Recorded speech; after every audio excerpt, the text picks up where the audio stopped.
네, 안녕하세요. 근로복지공단에서 산재보상국장 경인지역본부장을 거쳐서 지난 연말에 퇴직한 정광엄입니다. 안녕하세요. 네, 안녕하십니까. 저는 농업인 소망에서 산재보상을 전문으로 하고 있는 한창진 노무사라고 합니다. 근데 오늘 이렇게 보상 분야의 전문가이신 정광원 본부장님을 모시고 중대재해처벌법 관련해서 얘기를 나눌 수 있게 되어서 큰 영광이라고 생각을 합니다. 이제 오늘 얘기할 것은 중대재해처벌법, 중대재해처벌 등에 관한 법률이 정식 명칭이고요. 약칭해서 중대재해처벌법 이렇게 하는데, 그게 법이 통과돼서 1년 후에 시행하도록 돼 있고, 지금은 하위법령을 만드는 과정에 있다고 보고 있습니다.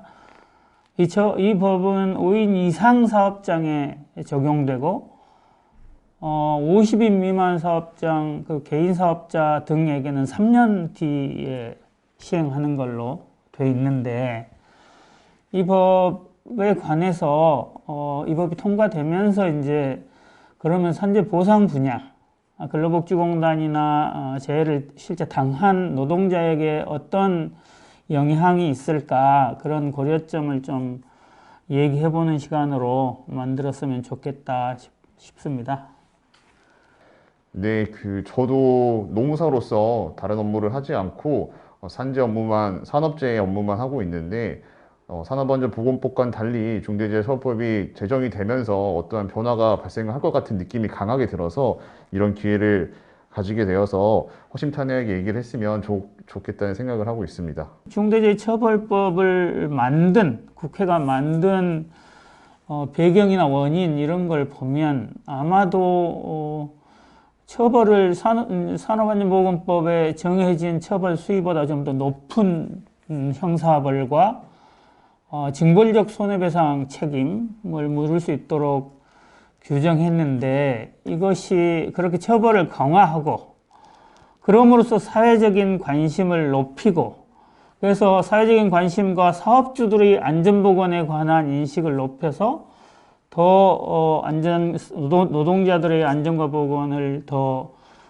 담보하고 확보하는 그런 걸 기대하고 만들어진 법이다. 저는 이렇게 이해하고요. 우선 이제 중대산업재해에 관해서는 중대재해처벌법 2조에서 규정하고 있는데, 산업안전보건법에 따른 산업재해를 말하거든요.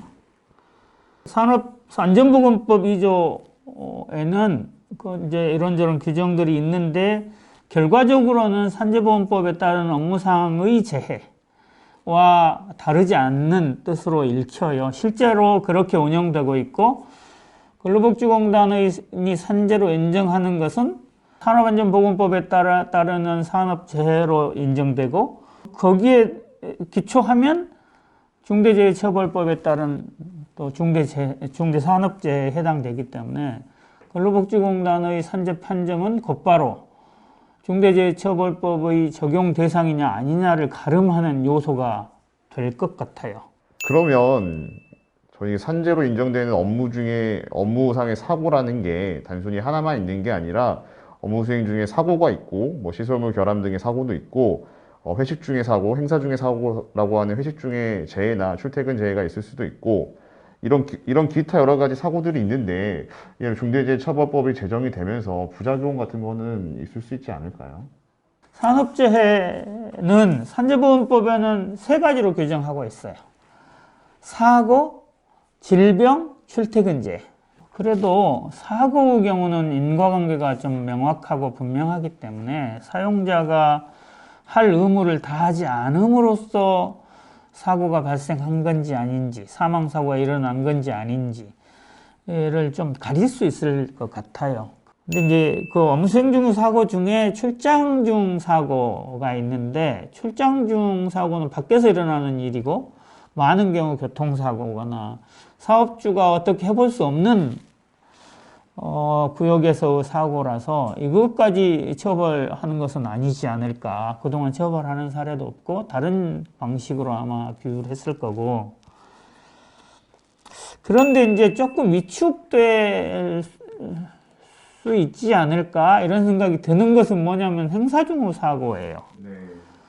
가령 야유회, 회식 이런 거 이제 가령 사업주가 노무과실리상의 필요에 따라서 관행적으로 해왔던 행사들이 많이 있어 왔잖아요. 그 과정에서 사고가 발생하거나 해서 일어나는 산재사고가 꽤 있습니다.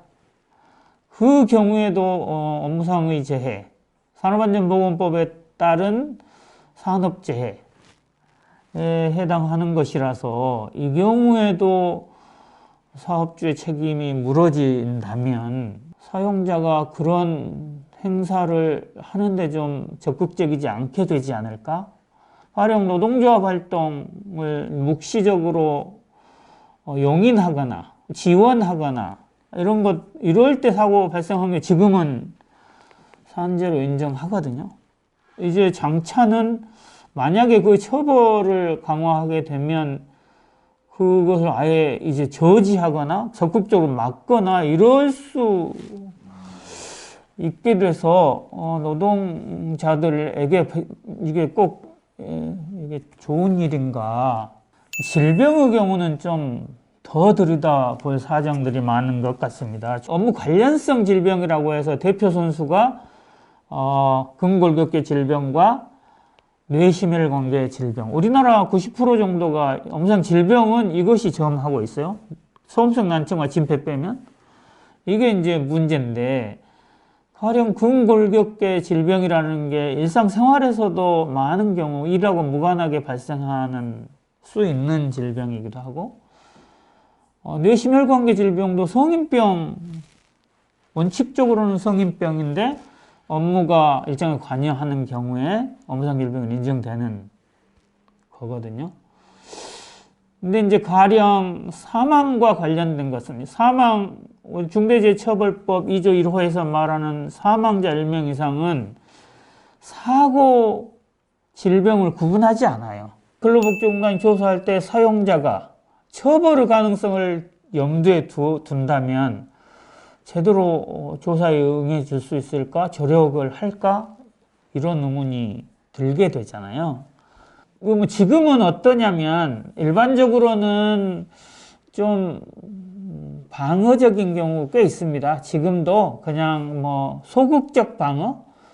그러니까 소극적으로 그냥 자료 제출하라면 겨우 내주는 분들이 많이 있고 뭐 적극적으로 도와주시는 사업주들도 있습니다. 있는데 장차 이거에 관해서도 내가 형사벌을 지게 될 수 있다. 형사범죄의 피의자가 될 수 있다. 이렇게 하면 이게 이제 방어가 소극적인 방어에서 적극적인 방어로 돌아서게 되지 않을까. 제가 지금 본부장님 말씀을 들으면서 좀 생각이 드는 거는 중대재해처벌법에서 처벌을 할 수 있는 중대재해와 산업재해에서 인정해 줄 수 있는 업무상 질병의 그런 사망자 사건과의 관계는 또 다른 합의가 있어야 되고 좀 심도 깊은 논의가 있어야 된다고 생각이 듭니다. 근데 이 중대재해처벌법은 경영자들을 처벌을 해버리기 때문에 그렇다면 당연히 제가 반대 입장에 제가 사장이라고 한다고 하면 내가 당장 처벌이 되고 내가 징역형을 받고 벌금형을 받는다 그러면 소극적인 방어가 아니라 적극적인 방어를 할 수밖에 없는 거는 뻔한 사실이고 단순히 이거를 별다른 고민 없이 밀어붙이기만 한다면 산업재해를 당한 분들의 그런 생계 앞으로의 생활 같은 것들은 매우 위험해질 수밖에 없다고 생각이 듭니다. 사업주들이 조력해주는 게 굉장히 중요한 거거든요. 실체적 진실을 밝히는 데 있어서도 그렇고 사업주들이 적극적으로 도와줄 때 진짜 다 진실된 자료를 다 모아놓고 판단을 할 수 있는데 안 도와주면 그냥 추정하거나 가령 없는 것으로 치거나 해서 그냥 불완전한 자료로 산재 판정을 근로복지공단은 할 수 없이 그렇게 할 수밖에 없을 텐데 이제 뭐 그 현장에서 대리하는 분들은 더 여러가 있겠죠. 근로복지공단은 법률에 의해 정해진 권한으로 조사권, 자료 제출 요구권 이런 거 해도 그 범위에서 불응하거나 혹은 미온적이거나 하면은 조사 꽤 어려워지거든요. 그러니까 그런 요인들이 이 법이 시행되면서 크게 작동하게 되지 않을까. 그럼으로써 결과적으로 산재 인정 기준의 확대에도 좀 제한을 받게 될 것이고, 두 번째는 개별 산재 노동자들이